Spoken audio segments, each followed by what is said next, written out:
الحمد للہ وحدہ والصلاة والسلام علی من لا نبی بعدہ اما بعد فاعوذ باللہ من الشیطان الرجیم بسم اللہ الرحمن الرحیم وَلَقَدْ يَسَّرْنَا الْقُرْآنَ لِلذِّكْرِ فَهَلْ مِن مُدَّكِرٍ صدق اللہ مولانا العظیم وقال النبی صلی اللہ علیہ وآلہ وسلم خیرکم من تعلم القرآن وعلمہ او کما قال علیہ الصلاة والسلام۔ ہر لحظہ ہے مومن کی نئی آن نئی شان، گفتار میں کردار میں اللہ کی برہان، غفاری و قہاری و قدوسی و جبروت، یہ چار عناصر ہوں تو بنتا ہے مسلمان۔ ہمسایہ جبریل امی بندہ خاکی ہے، اس کا نشیمن نہ بخارا نہ بدخشاں، یہ راز کسی کو نہیں معلوم کہ مومن قاری نظر آتا ہے حقیقت میں ہے قرآن، قاری نظر آتا ہے حقیقت میں ہے قرآن۔ سامعین مکرم، عزیز نوجوانوں اور دوستوں، موضوع سخن آج کا رکھتا ہوں قرآن مجید فرقان حمید کو۔ قرآن کے حوالے سے چار باتیں آپ کے سامنے عرض کر کے قرآن مجید کے چار حق آپ کے سامنے بیان کرنا چاہوں گا۔ قرآن کے موضوع کو سامنے رکھتے ہوئے چار پہلو قرآن کے آپ کے سامنے رکھنا چاہوں گا۔ پہلا پہلو قرآن کا یہ ہے کہ قرآن ایک معجز کتاب ہے۔ دوسرا قرآن کا پہلو یہ ہے کہ قرآن ایک رہبر کتاب ہے۔ تیسرا پہلو یہ ہے کہ قرآن باعث اجر و ثواب کتاب ہے۔ اور چوتھا پہلو یہ ہے کہ قرآن ایک انقلابی کتاب ہے۔ توجہ کا طالب رہوں گا، بات سماعت فرماتے جائیے گا، بات سمجھ میں آئے تو سبحان اللہ کے ساتھ میری آواز کے ساتھ میری بات کو دہراتے جائیے گا۔ لہٰذا پہلا پہلو یہ بیان کیا کہ قرآن ایک معجز کتاب ہے، قرآن ایک معجزہ ہے۔ اگر معجزے کی بات نکلی ہے تو یہاں پر معجزے اور کرامت میں فرق آپ سمجھتے جائیے۔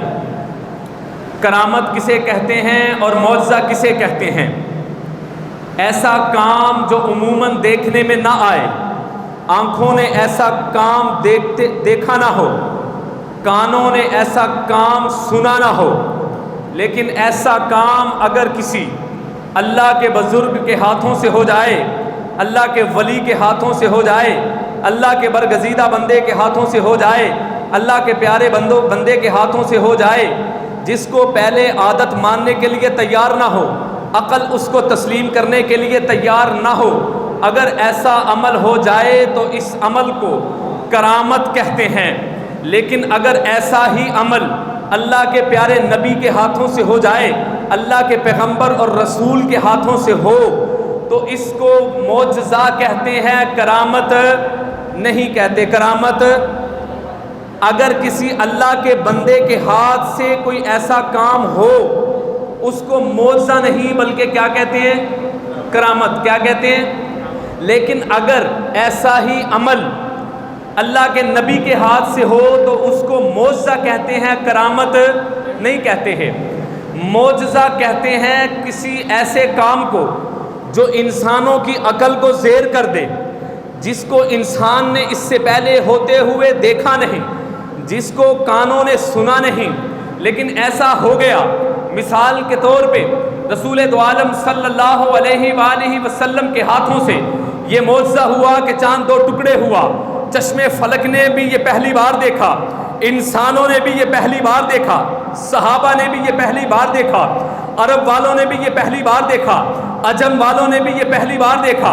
اس سے پہلے آنکھوں نے ایسا دیکھا نہیں ہے، ہم نے اس سے پہلے کبھی سنا نہیں ہے، لیکن جب رسول کائنات صلی اللہ علیہ وآلہ وسلم کے ہاتھوں سے یہ عمل ہوا تو اس کو معجزہ کہا گیا۔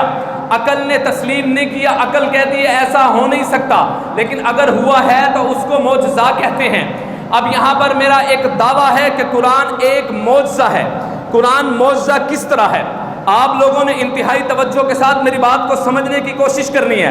اللہ تعالیٰ کی ذات عالی نے جب نبیوں کو مبعوث فرمایا اور کفر سر چڑھ کے بولا تو اللہ کی ذات نے کفر کو زیر کرنے کے لیے، کفر کی عقلوں کو زیر کرنے کے لیے، ان کی عقلوں کو، ان کی تسلیم کو منوانے کے لیے، ان کی عقلوں کو منوانے کے لیے اللہ کی ذات نے ہر نبی کو معجزہ عطا کیا تاکہ لوگوں کو پتہ چل جائے کہ یہ اللہ کا نبی ہے جس کے ہاتھوں سے ایسا کام ہوا جس کو آج سے پہلے کسی آنکھ نے دیکھا نہیں، کسی کان نے سنا نہیں ہے۔ اللہ نے پھر یہاں پر ایک اور بات بھی سمجھتے جائیے، اللہ نے اپنے ہر نبی کو جو معجزہ عطا کیا وہ گراؤنڈ ریالٹی کے مطابق عطا کیا۔ وہاں کی نقارہ جو خلق خدا ہے وہ کیا بات سمجھتی ہے، وہاں پہ شور و غوغا کس بات کا ہے، اس کی ایک بات آپ سماعت فرمائیے۔ حضرت عیسیٰ علیہ السلام کو اللہ تعالیٰ کی ذات عالی نے جو معجزہ عطا کیا وہ وہاں کی گراؤنڈ ریالٹی کے مطابق عطا کیا۔ اب وہاں کی گراؤنڈ ریالٹی کیا تھی کہ وہ لوگ جو تھے وہ حکمت پر بڑا ہی یقین رکھتے تھے، وہ لوگ حکمت کو سمجھتے تھے، وہ لوگ حکمت کو سمجھاتے تھے، وہ لوگ حکمت کے استاد تھے، وہ لوگ حکمت کو جانتے تھے، انہوں نے حکمت کو پڑھا ہوا تھا، ان کی حکمت کے اندر اتنی پاور تھی، قریب المرگ بندے کو اگر وہ ایک دوائی کی خوراک دیتے، اس کو قدموں پہ لا کھڑا کر دیتے، جس کا کہیں پر علاج نہیں ہوتا تھا، وہ اس کو حضرت عیسیٰ علیہ السلام جہاں پر مبعوث ہوئے وہاں کے لوگوں کے پاس لے کے جاتے، ان کی حکمت کے ذریعے سے اس بیماری کا علاج کر دیا جاتا۔ اسی طرح جب اللہ نے اپنے پیارے نبی حضرت عیسیٰ علیہ السلام کو حضرت مسیح کو مبعوث فرمایا، گراؤنڈ ریالٹی یہ بتلا رہی ہے کہ یہاں کے لوگ حکمت جانتے ہیں، یہاں کے لوگ حکمت پر عبور رکھتے ہیں۔ اسی لیے اللہ تعالیٰ کی ذات عالی نے اپنے پیارے جناب عیسیٰ روح اللہ کو جو معجزہ عطا کیا ہے وہ گراؤنڈ ریالٹی کے مطابق عطا کیا ہے، وہ لوگوں کی عقل کے مطابق عطا کیا ہے۔ وہاں پر لوگ جس بات کو سمجھتے تھے سب سے زیادہ سمجھ کر یہ بات کہتے تھے کہ ہم سے زیادہ حکمت کو کوئی نہیں جانتا ہے۔ اسی طرح اللہ تعالیٰ کی ذات عالی نے حضرت عیسیٰ علیہ السلام کو پہلا معجزہ یہ عطا کیا، مادر پدر ذات جو نابینا ہوتا تھا، آپ اس کی آنکھوں پہ یوں ہاتھ پھیرتے وہ بینا نابینا بینا ہو جاتا، نہ دیکھنے والا دیکھنا شروع کر دیتا۔ اب آپ کا جب یہ معجزہ عوام الناس کے سامنے آیا، لوگوں کے سامنے آیا، تو لوگوں نے کہا ہم حکمت جانتے ہیں، سمجھاتے بھی ہیں، سمجھتے بھی ہیں، سیکھتے بھی ہیں، سکھاتے بھی ہیں، لیکن جو جناب عیسیٰ نے اس نابینا کو آنکھیں عطا کی ہیں اپنے معجزے کے ذریعے، یہ حکمت نہیں ہے، کیونکہ ہم حکمت کے ذریعے آنکھوں کی بینائی گئی ہوئی مادر پدر ذات جو ماں کے پیٹ سے نابینا پیدا ہوا اس کی آنکھیں ہم واپس نہیں لا سکتے، کیونکہ لانے والا کون ہے؟ اللہ ہے۔ یہ یہاں پر ایک اور مسئلہ بھی سمجھتے جائیے، اگر کوئی ایسا کام کسی بزرگ کے ہاتھ سے ہو، ہاتھ بزرگ کا ہوتا ہے لیکن اختیار کس کا ہوتا ہے؟ کس کا ہوتا ہے؟ اسی طرح جب کسی نبی کے ہاتھ سے کوئی کام ہوتا ہے جو خرق عادت ہوتا ہے، جس کو عقل تسلیم نہیں کرتی، لیکن نبی کے ہاتھ سے وہ کام ہو گیا، معجزہ بن گیا، اس میں بھی طاقت اللہ کی ہوتی ہے، نبی کا اختیار نہیں ہوتا ہے۔ ہاتھ نبی کا ہے، اختیار کس کا ہے؟ اللہ کا ہے، یہ معجزہ ہے۔ اب جناب عیسیٰ نے جو آنکھوں پر ہاتھ پھیرا ہے، آنکھوں کی بینائی کیا آ گئی؟ واپس آ گئی۔ اب یہ حکماء لوگ تھے، وہ کہنے پر مجبور ہوئے جو ہم کرتے تھے وہ حکمت تھی، لیکن جو یہ بندہ کر رہا ہے یہ معجزہ ہے۔ یہ کیا ہے؟ بات سمجھ میں آ رہی ہے؟ معجزے کی بات سمجھ میں آئی؟ گراؤنڈ ریالٹی کے مطابق اللہ کی ذات نے اپنے نبی کو پہلا معجزہ عطا کیا۔ اب دوسرا معجزہ کیا عطا کیا؟ جسم گل گیا، جسم کے اوپر دانے پھنسی پھوڑے نکلے، جسم گل گیا، ان کی حکمت نے جواب دے دیا ہمارے پاس اس کا علاج نہیں ہے۔ اللہ تعالیٰ کی ذات عالی نے کہا ہم نے ایسا کوئی مرض اتارا ہی نہیں سوائے موت کے۔ میرے نبی نے فرمایا سوائے موت کے اللہ نے کوئی ایسا مرض اتارا ہی نہیں ہے جس کا علاج اللہ نے نہ اتارا ہو، سوائے موت کے۔ سورۃ الفاتحہ کے اندر اللہ نے ہر مرض کا علاج رکھ چھوڑا ہے۔ یہاں پر بات اگر سمجھ میں آئے اور سمجھنے کے بعد آپ کا دل دھڑکے تو دھڑکن کو سبحان اللہ میں بدل دیجئے گا، گویا کہ اللہ یہ کہہ رہے ہیں سورۃ الفاتحہ پڑھ کے اپنے اوپر یا مریض کے اوپر دم کرنا پھونکنا تمہارا کام ہوگا، اس مریض کو کامل یقین کے ساتھ پھونکنا تمہارا کام ہوگا، اس مریض کو شفا دے دینا محمد کے رب کا کام ہوگا۔ اصل میں ہم نے کامل یقین کے ساتھ قرآن سے شفا حاصل کی ہی نہیں ہے۔ اب یہاں پر بات سماعت فرمائیے، مادر پدر ذات کوڑی کو لایا جاتا، حکماء کہتے ہیں ہمارے پاس اس کا علاج نہیں ہے۔ حضرت عیسیٰ علیہ السلام کا دست شفقت اٹھتا ہے، آپ یوں سر کے بالوں سے پاؤں کے ناخنوں تک یوں جسم پر ہاتھ پھیرتے ہیں، اس بندے کو شفا مل جاتی ہے۔ ہاتھ کس کا ہے؟ نبی کا۔ شفا کون دے رہا ہے؟ ہاتھ کس کا ہے؟ نبی کا۔ اختیار کس کا ہے؟ ہاتھ یہاں نبی کا پھر رہا ہے، شفا وہاں سے آ رہی ہے۔ گویا کہ وہ لوگ جو حکیم تھے وہ یہ بات کہنے پر مجبور ہوئے ہم جو کرتے ہیں وہ حکمت ہے، لیکن جو جناب عیسیٰ کر رہے ہیں وہ حکمت نہیں بلکہ معجزہ ہے۔ یہاں تک بات سمجھ میں آ گئی؟ اب ہم تھوڑا سا آگے چلتے ہیں۔ میں آپ کو لے کے چاہتا ہوں بنی اسرائیل میں حضرت موسیٰ علیہ السلام کے دربار میں۔ میرا ایک دعویٰ اور بھی ہے کہ اللہ نے اپنے انبیاء کو جو معجزات عطا کیے ہیں وہ معجزات گراؤنڈ ریالٹی کے مطابق عطا کیے ہیں۔ اب حضرت عیسیٰ کے دور کے اندر سب سے بڑا جادوگر تھا جس کا نام تھا سامریش، جس کا قرآن کے اندر بھی تفصیل میں ذکر آیا ہے۔ اب وہاں کے لوگ جادو کرتے تھے، جادو ٹونا کرتے تھے، جس کو آج کی زبان میں کالا جادو کہتے ہیں۔ اس طرح کا وہ جادو کرتے بھی تھے، کرواتے بھی تھے، جادو سیکھتے بھی تھے، سکھاتے بھی تھے۔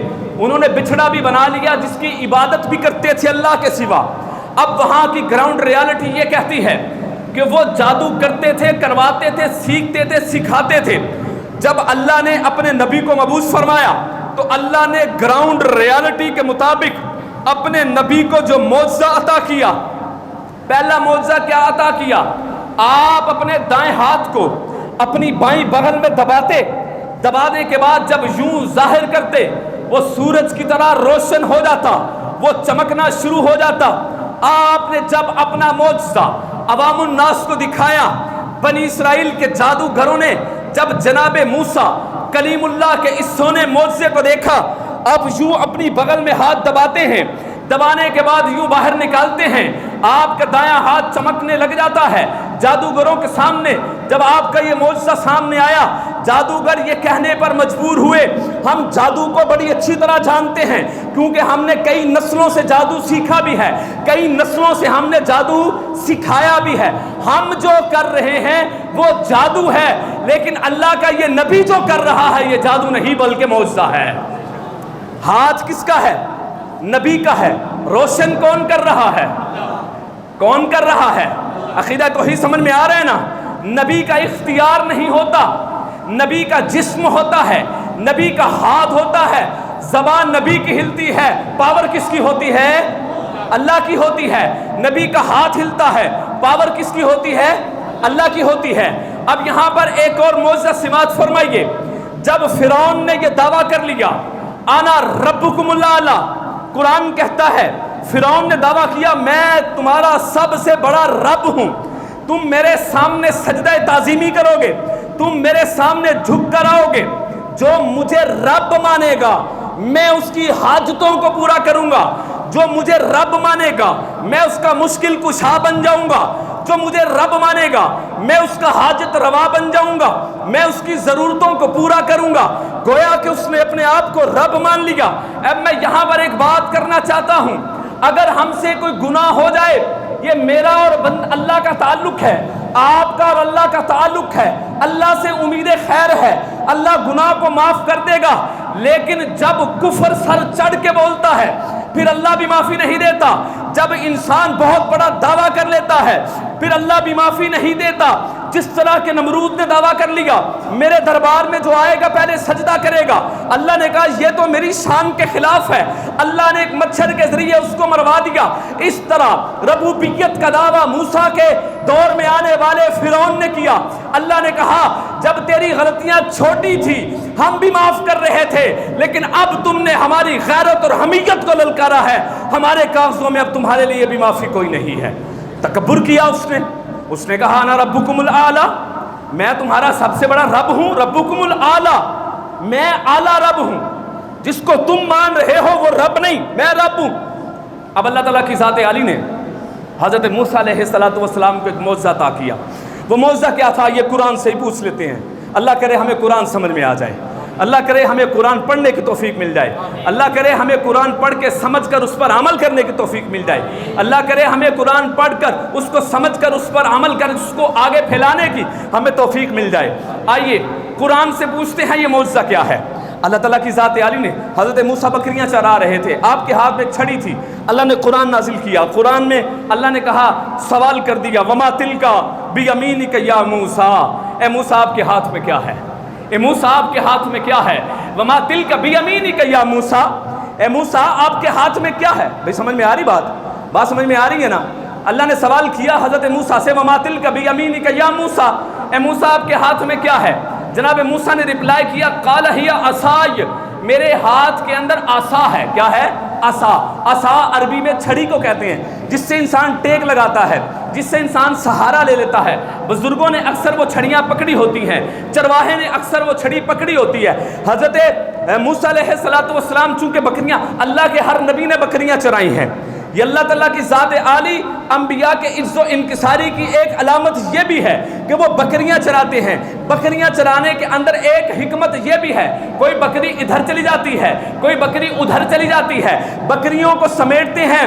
فرمایا کہ تمہیں یہ ریہرسل اس لیے کروائی جا رہی ہے، آپ کی امت کے کچھ لوگ اس طرح کے ہوں گے، آپ ان کو سمجھائیں گے، کوئی دائیں چلے جائے گا، کوئی بائیں چلا جائے گا۔ یہ آپ کی مشق کروا دی کہ آپ نے بکھرے ہوئے لوگوں کو اکٹھا کس طرح کرنا ہے۔ اس لیے میرے نبی کریم صلی اللہ علیہ وسلم نے بکریاں چرائی بھی ہیں اور تھنوں کو دودھ ہاتھ لگایا ہے، تو پھر یہ معجزات بھی آئے ہیں کہ تھنوں کے اندر دودھ بھی بھر آیا ہے۔ بہرکیف وہ ایک علیحدہ موضوع ہے، انشاءاللہ ہم بڑی جلدی معجزات رسول اکرم کو بھی بیان کرنے والے ہیں، یہ بھی ہمارے عنوانات شروع ہونے والے ہیں۔ وما تلک بیمینک یا موسیٰ قال ہی عصای اتوکأ علیہا واہش بہا علی غنمی ولی فیہا مآرب اخری۔ موسیٰ آپ اس سے کیا کرتے ہیں، آپ کرتے کیا ہیں؟ یا اللہ میں ٹیک لگا لیتا ہوں، پتے جھاڑ لیتا ہوں، سکون کر لیتا ہوں۔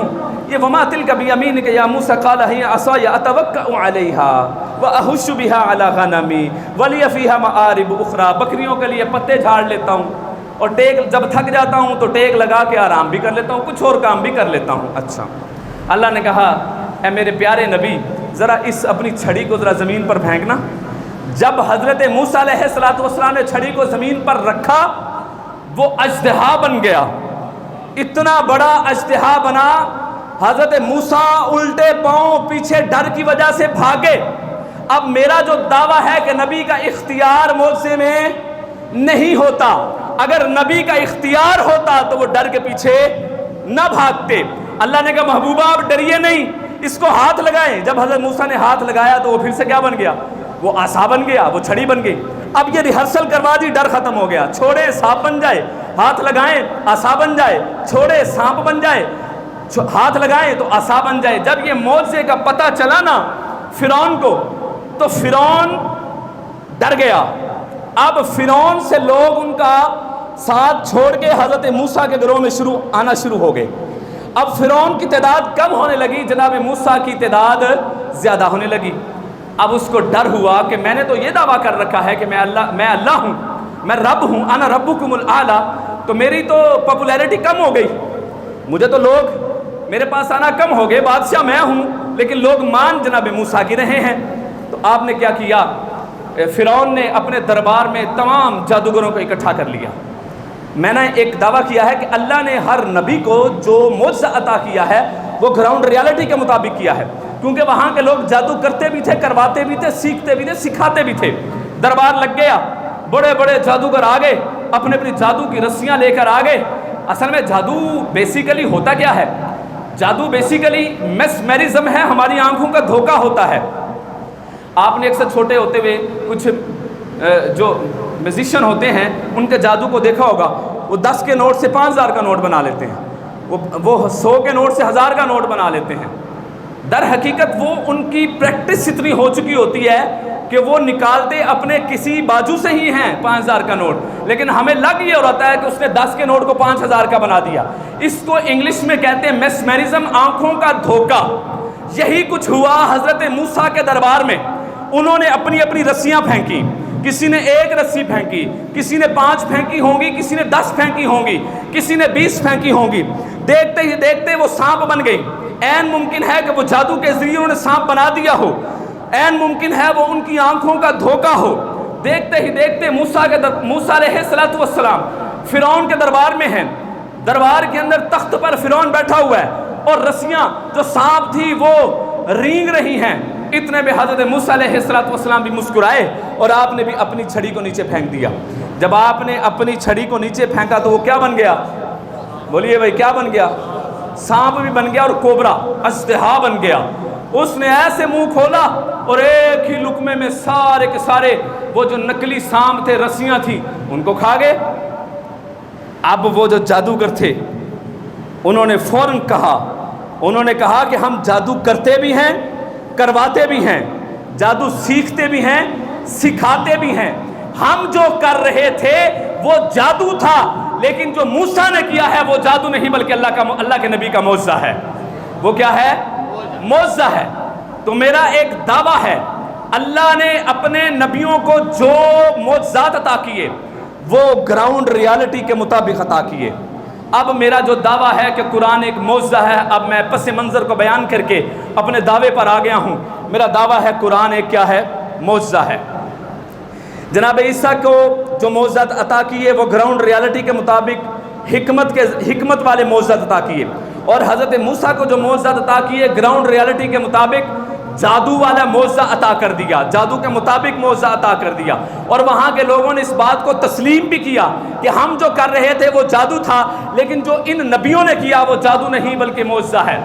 اب میں آتا ہوں رسول دو عالم، سید دو عالم، حبیب دو عالم، شمس الضحیٰ کہوں کہ بدر الدجا کہوں کہ مکین گنبد خضرا کہوں کہ میں اپنے دل کا چین کہوں کہ آپ کے دل کا قرار کہوں کہ مکین گنبد خضرا کہوں کہ شاہدن کہوں کہ مبشرہ کہوں کہ داعی اللہ کہوں کہ بِإِذْنِهِ سراجم منیرہ کہوں۔ آئیے میں آپ کو رسول دو عالم کے دربار میں لے کے جانا چاہتا ہوں۔ معجزہ کسے کہتے ہیں؟ اللہ کے نبی کو اللہ نے اللہ کے نبی کو اللہ نے جو معجزات عطا کیے وہ وہاں کے لوگوں کی ریالٹی کے مطابق سب سے بڑا جو معجزہ عطا کیا وہ قرآن کا معجزہ عطا کر دیا۔ اب وہاں کے لوگ ادیب تھے، رائٹر تھے، لٹریچر کو جانتے تھے۔ لٹریچر کسے کہتے ہیں؟ شعر کہنا بھی جانتے تھے، کہلوانا بھی جانتے تھے، نظم لکھنا بھی جانتے تھے، نثر کو بھی جانتے تھے، غزل کو بھی جانتے تھے، وہ بحر کو بھی جانتے تھے، وہ ردیف کو بھی جانتے تھے، وہ قافیہ کو بھی جانتے تھے، وہ بحر کو بھی جانتے تھے، وہ غنا کو بھی جانتے تھے، وہ شعری اصطلاحات سے واقف تھے، وہ رموز اوقاف سے واقف تھے، وہ مطلع کو بھی جانتے تھے، وہ مقطع کو بھی جانتے تھے، وہ تخلص سے بھی واقف تھے، وہ شعر کی اصلاح کرنا بھی جانتے تھے۔ اب ان کا یہ دعویٰ تھا کہ وہاں پر ایک شاعر تھا، اس نے بھرے مجمع میں مکے کی سرزمین میں حرم کے اندر کھڑے ہو کے یہ دعویٰ کر دیا، کوئی ہے جو میرے سامنے میرے اشعار کے مقابلے میں اپنا کوئی کلام لے کر آئے؟ اس نے دعویٰ کر دیا۔ اب وہاں پر جو بھی کوئی شعر کہتا وہ اس کا جواب دیتا، اس کے شعر کو پیچھے کر دیا جاتا، اس شاعر کا شعر آگے کر دیا جاتا، گویا کہ یہ بات مانی جاتی، تسلیم کی جاتی کہ جس نے دعویٰ کیا ہے وہ واقعتاً اس پائے کا شاعر ہے کہ اس کے مقابلے میں کسی کی شاعری نہیں ہے۔ جب اس نے دعویٰ کیا کئی دعوے کیے، ایک شاعر آیا اس کو بھی زیر کر دیا، دوسرا شاعر آیا اس کو بھی زیر کر دیا، تیسرا شاعر آیا اس کو بھی زیر کر دیا، چوتھا پانچواں 20 شاعر آئے۔ اب اس میں مجمع کے اندر اس کی دھاک بیٹھ گئی کہ اس کے مقابل کوئی شاعر آ نہیں سکتا۔ یہ بات چلتے چلتے چلتے چلتے صحابی رسول کے پاس پہنچتی ہے۔ صحابی رسول چلتے چلتے سرکار دو عالم، حبیب دو عالم، سرور دو عالم، سرکار دو عالم، دونوں جہاں کے دولہا کے پاس یہ بات پہنچتی ہے، مدینے والے سرکار کے پاس یہ بات پہنچتی ہے۔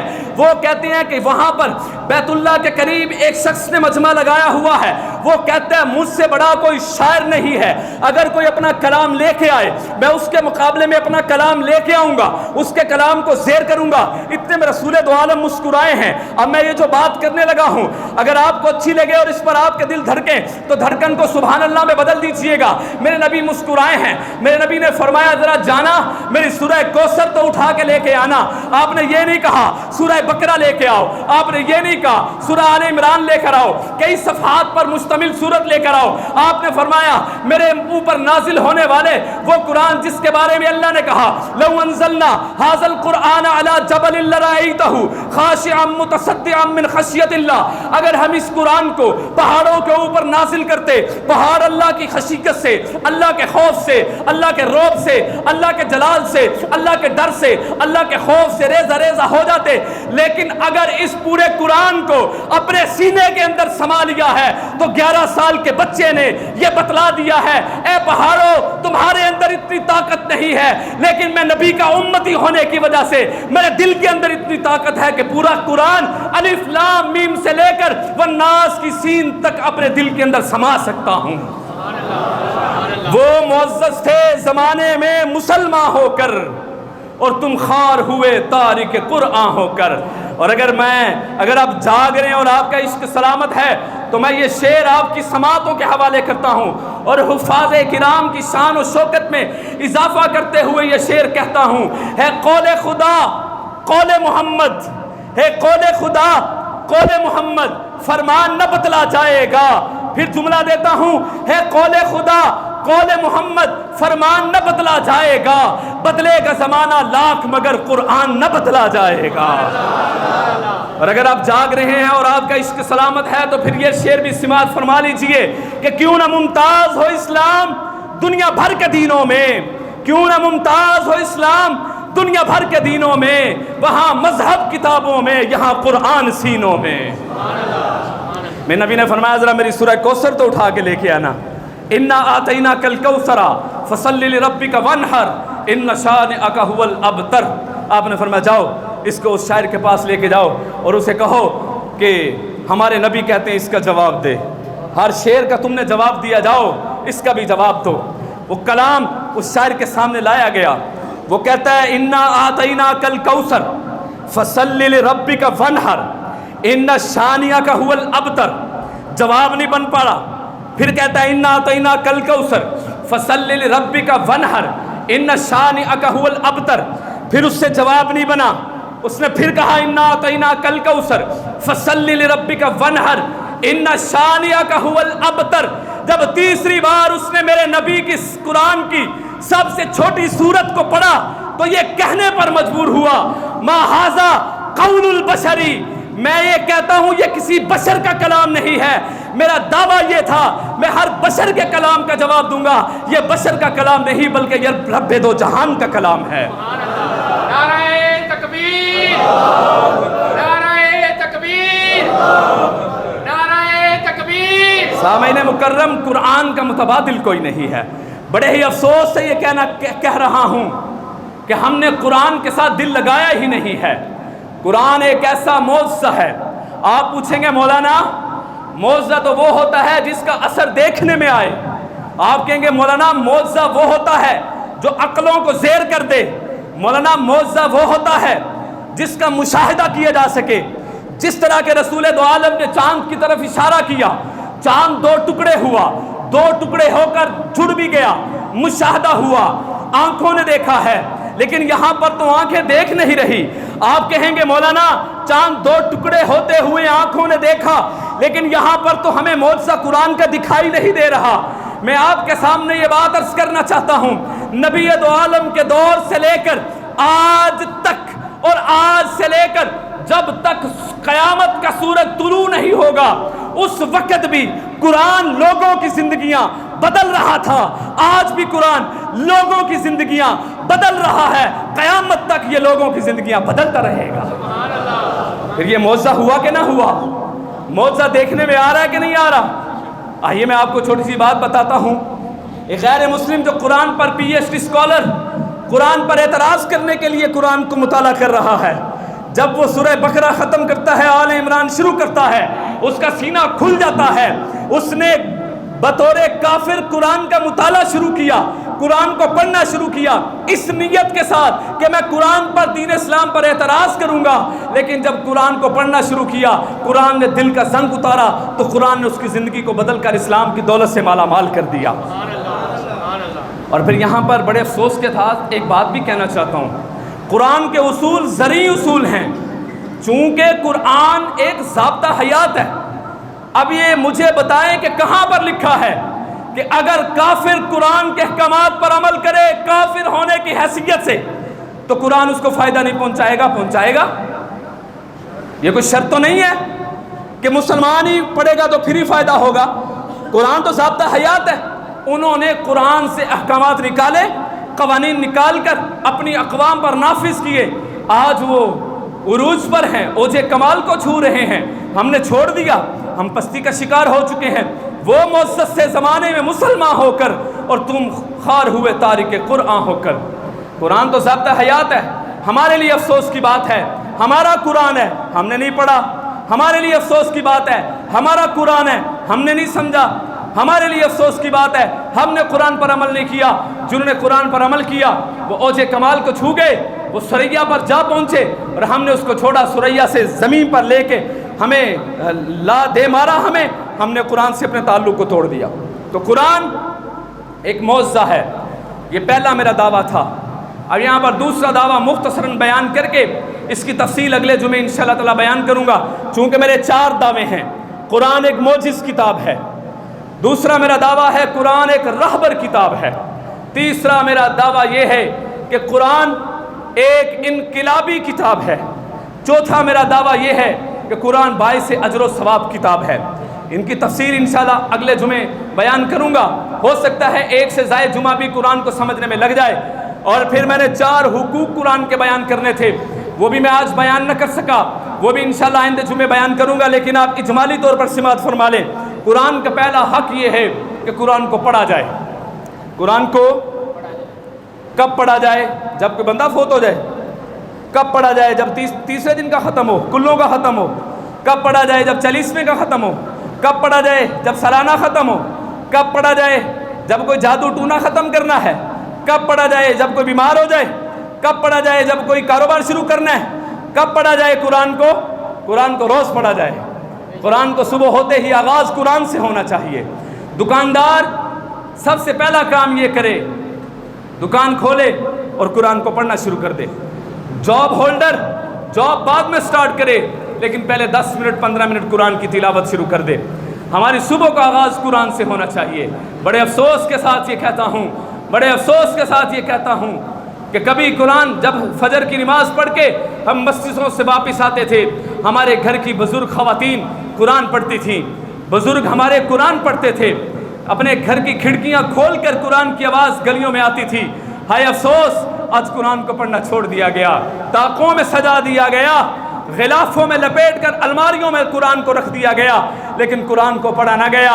میرے بھائیوں، یہ قرآن ایسی کتاب ہے، حضرت علی کرم اللہ وجہہ کا قول نقل کرتا ہوں، ان کی بات کوٹ کرتا ہوں، ان کی بات اتنی عظیم بات ہے، میرے دل کو جب لگتی ہے یقین جانیے سر کے بالوں سے پاؤں کے ناخنوں تک رواں رواں کانپ اٹھتا ہے۔ حضرت علی فرماتے ہیں جب میرا دل کرتا ہے کہ میں اللہ سے باتیں کروں میں نماز پڑھتا ہوں، جب میرا دل کرتا ہے میں اللہ سے باتیں کروں میں نماز پڑھتا ہوں، اور جب میرا دل کرتا ہے میرا اللہ مجھ سے بات کرے تو میں قرآن پڑھا کرتا ہوں۔ ہائے قربان جاؤں جب اللہ کہتے ہیں یا ایھا الذین آمنو، جب آپ پڑھتے ہیں بھائی جان، جب میرے حافظ صاحب آپ پڑھتے ہیں، مولانا جب آپ پڑھتے ہیں یا ایھا الذین آمنو، تو اللہ مجھ سے مخاطب ہو رہا ہوتا ہے، اللہ مجھ سے بات کر رہا ہوتا ہے۔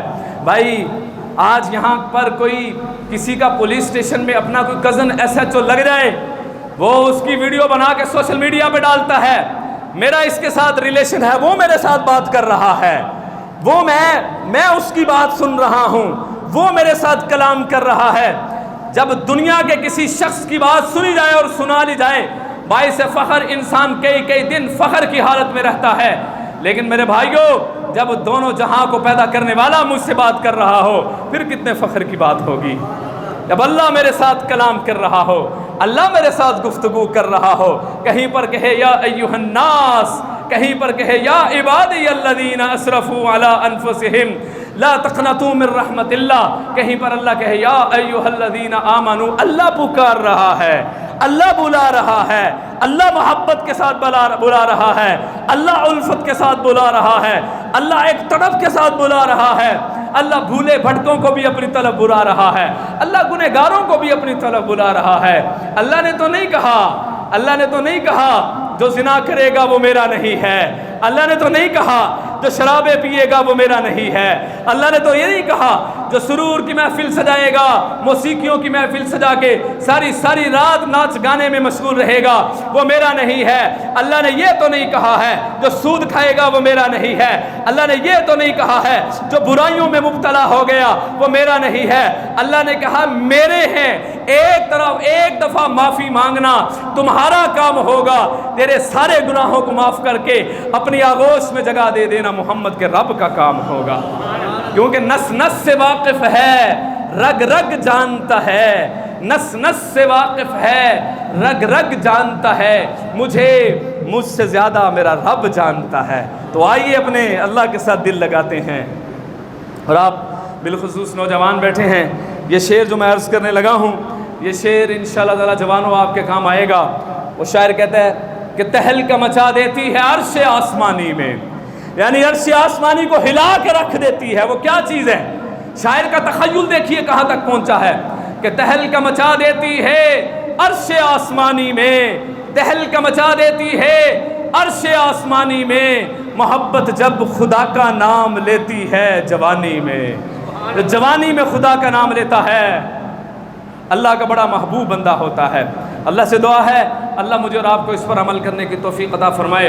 انہی الفاظ کے ساتھ میں اپنی بات کا اختتام کرتا ہوں، آئندہ جمعۃ المبارک انشاءاللہ تعالی یہیں سے ہم بات کو شروع کریں گے کہ جب عشق سکھاتا ہے آداب خود آگاہی، کھلتے ہیں غلاموں پہ اسرار شہنشاہی، عطار ہو رومی ہو رازی ہو غزالی ہو، کچھ ہاتھ نہیں آتا بے آہ سحرگاہی۔ بھائیو راتوں کو اٹھنا اور اٹھ کر قرآن پڑھنا ہم سب کو نصیب ہو جائے۔ اللہ سے دعا اللہ مجھے اور آپ کو اس پر عمل کرنے کی توفیق عطا فرمائے۔ اسکیجول سماعت فرما لیں، اسکیجول چینج کیا ہے، اسی اسکیجول کے مطابق انشاءاللہ تعالی ہر جمعہ کی نماز، گرمیاں ہیں کہ سردیاں ہیں، اسی شیڈیول کو فالو کیا جائے گا۔ اسکیجول سماعت فرمائیں، 12:35 پہ بیان شروع ہوگا، 1:15 پہ بیان ختم ہوگا، اس کے بعد 5 منٹ آپ کو سنتوں کے لیے دیے جائیں گے، 5 منٹ ہم نے اذان کے رکھے ہیں، 1:20 پہ عربی خطبہ شروع ہوگا، 1:20 سے 1:40 تک عربی خطبہ، اور اس کے بعد جو ہے وہ نماز جمعہ ادا کی جائے گی۔ اللہ سے دعا ہے اللہ مجھے اور آپ کو اس پر عمل کرنے کی توفیق عطا فرمائے۔